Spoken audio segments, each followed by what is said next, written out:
Bismillahirrahmanirrahim. Assalamualaikum warahmatullahi wabarakatuh. Mungkin Anda, saudara-saudaraku bertanya, apakah zakat fitrah sekarang dengan menggunakan beras atau berkurban dengan menyembelih lembu merupakan bid'ah? Karena di zaman Nabi Shallallahu Alaihi Wasallam dulu, zakat fitrah menggunakan gandum atau berkurban dengan menyembelih unta. Jawaban atas pertanyaan ini akan kita bahas bersama dalam ceramah ini yang disampaikan oleh Dr. Arifin Siregar.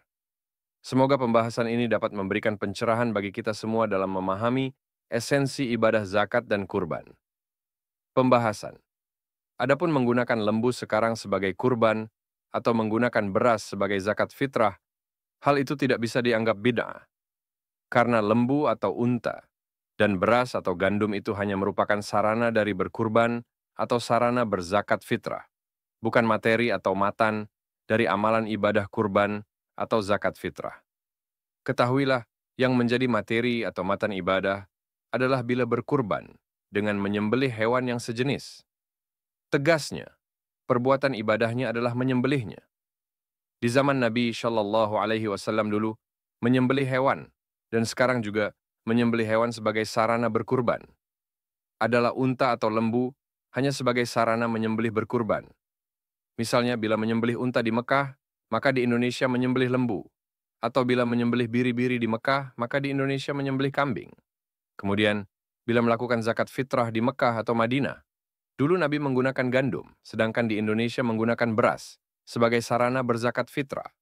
Tetapi, materi atau matan dari zakat fitrahnya adalah 2,7 kg dari bahan makanan. Catatan, kalau ada yang mengatakan melakukan zakat fitrah diganti dengan uang, itu adalah kebijakan yang memudahkan, di mana harga yang dizakat fitrahkan harus seharga 2,7 kg beras atau gandum yang dimakan. Jadi, beras, gandum, atau uang hanya sebagai sarana untuk memudahkan zakat fitrah. Sedangkan yang menjadi materi atau matan zakat fitrah adalah 2,7 kg-nya. Makanya, ada orang yang mengambil kebijakan dengan membeli dulu beras dari amil zakat fitrah di masjid untuk diserahkannya sebagai pelaksanaan zakat fitrahnya. Kemudian, mengenai zakat harta juga demikian halnya, di mana yang dizakatkan adalah harta hasil pertanian, hasil peternakan, atau harta hasil emas, maka semua ini adalah sarana yang harus dizakatkan. Adapun sebagai materi adalah bila hasil pertanian, maka yang dizakatkan 10% dari hasil pertanian. Misalnya, beras 120 kaleng dalam 1 tahun, maka yang dizakatkan 12 kaleng. Kemudian, bila yang dizakatkan hasil peternakan, maka 5% per tahun. Misalnya, ada 100 ekor unta atau lembu, maka yang dizakatkan 5% atau 5 ekor lembu atau unta. Dan bila yang dizakatkan hasil harta emas, maka yang dizakatkan 2,5% per tahun. Misalnya, ada emas 120 gram, maka yang dizakatkan adalah 3 gram emas.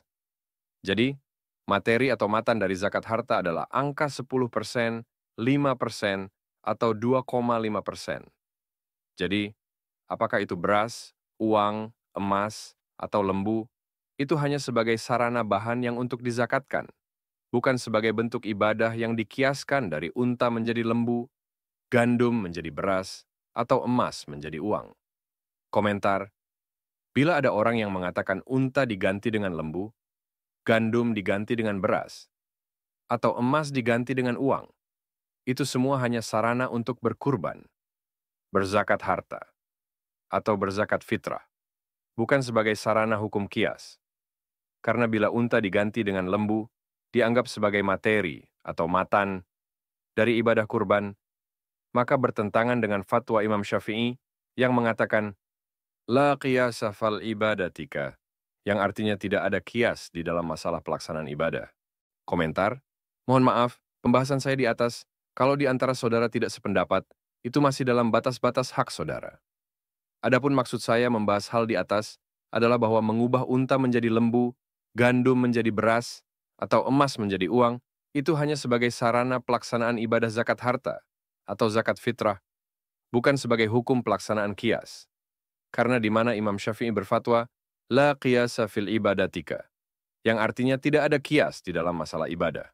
Jadi, untuk menghindari anggapan bahwa pertukaran unta menjadi lembu adalah suatu perbuatan bid'ah, sesat, dan masuk neraka, maka menukar unta dengan lembu bukanlah perbuatan ibadah. Komentar. Mohon maaf bila salah, karena hal di atas adalah pendapat saya sebagai seorang yang dhaif atau lemah. Mau diterima, alhamdulillah. Tidak mau diterima, itu hak saudara. Tapi awas, Anda bisa terjebak dalam hukum bid'ah sesuai dengan fatwa Imam Syafi'i, la qiyasa fil ibadatika.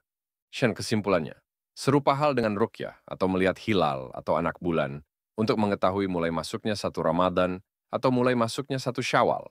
Itu hanya merupakan sarana, metode, teknik, atau cara untuk mengetahui masuknya satu Ramadan atau satu Syawal tadi.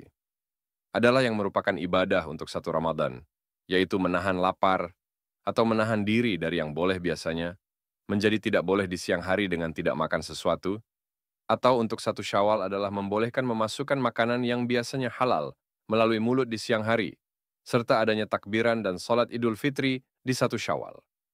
Di mana inilah yang merupakan ibadah yang terjadi di masa Rasulullah. Demikian pembahasan kita kali ini tentang zakat dan kurban. Semoga yang telah kita pelajari dapat menambah pemahaman dan keimanan kita dalam menjalankan ibadah sesuai dengan tuntunan Nabi Shallallahu Alaihi Wasallam. Jika ada kekhilafan dalam penyampaian, itu murni dari saya. Dan jika ada kebenaran, itu datangnya dari Allah. Jangan lupa untuk like, komen, dan share video ini, agar lebih banyak saudara kita yang mendapatkan manfaatnya. Bagi yang belum, subscribe channel ini, dan aktifkan lonceng notifikasi, agar tidak ketinggalan kajian-kajian berikutnya. Terima kasih telah menyimak hingga akhir. Sampai jumpa di ceramah selanjutnya. Wassalamualaikum warahmatullahi wabarakatuh.